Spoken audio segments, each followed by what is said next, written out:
പലർക്കും ഹസൻ റളിയല്ലാഹു അൻഹുവിനെ ഖിലാഫത്തിൽ ഇരുത്താൻ താല്പര്യം ഉണ്ടായിരുന്നെങ്കിലും ഹസൻ റളിയല്ലാഹു അൻഹു അതിൽ നിന്ന് മനഃപൂർവ്വം പിന്മാറുകയായിരുന്നു.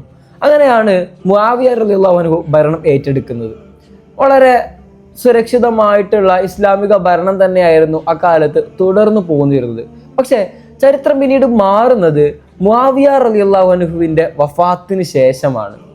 അദ്ദേഹം ഭരണം ഏൽപ്പിക്കുന്നത് അദ്ദേഹത്തിൻ്റെ മകനായിട്ടുള്ള യസീദിനെ ആയിരുന്നു.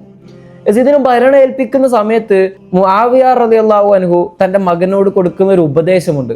ഇസ്ലാമിക ലോകത്തിൻ്റെ അധികാരമാണ് നിന്റെ കയ്യിൽ വെച്ച് തരുന്നത്. അതുകൊണ്ട് തന്നെ വളരെ നീതിപരമായിക്കൊണ്ട് നിഷ്പക്ഷമായിട്ടുള്ള ഭരണമാണ് കഴിഞ്ഞു പോകുന്ന ഖിലാഫത്തുകൾ പോലെ ഖലീഫന്മാരുടെ മാതൃക ആയിട്ടാവണം ഭരണം നടത്തേണ്ടത്.